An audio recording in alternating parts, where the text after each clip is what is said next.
I first learned about Miri in February of 1998 when David Waddell, who was here in a senior capacity at Curtin, brought a Mr. Lau to see me in my office, and David had found him wandering around the university, as he put it. When Mr. Lau came in, he discussed the potential for Curtin to be able to develop a campus in Sarawak. Mr. Lau was here on behalf of the state government of Sarawak. And so a little later on, I was invited with my wife Meg up to a meeting in Miri.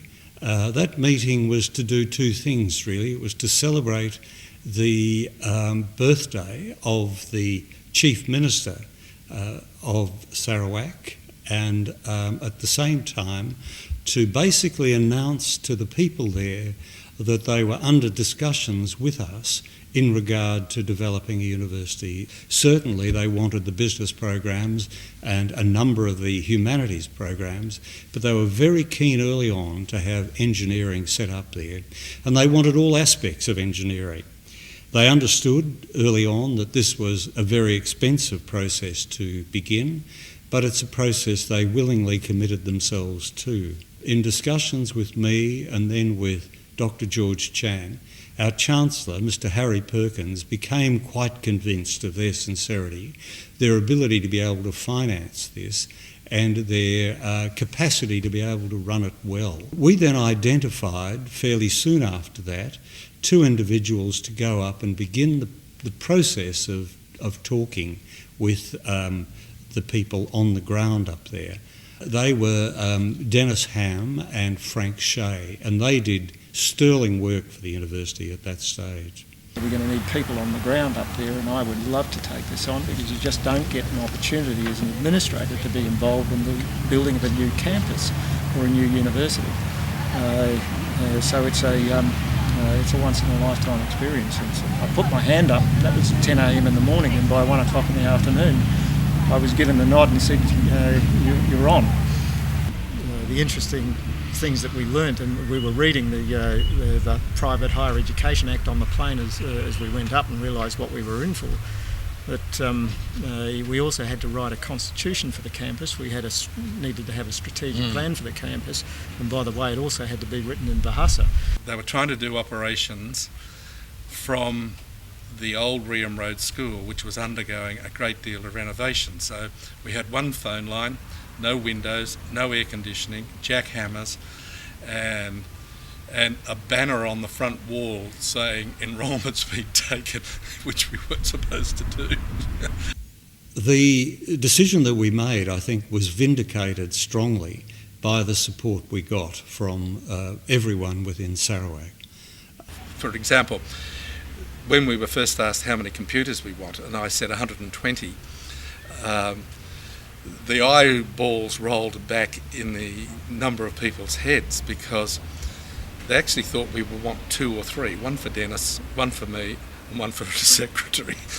And we were talking about library, student labs, connectedness to the world, so that we would start and claim fairly and honestly to the public we were starting on a par with Curtin in Perth, in that the students would have to have the same access to the same facilities and the same resources. We at all times, I think, have stressed to everyone concerned that quality was the main issue involved, the quality of the programs, the integrity of the people that that were to run these programs.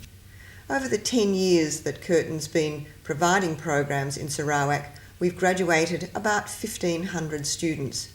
1,500 undergraduates and postgraduates who can contribute to development in the region.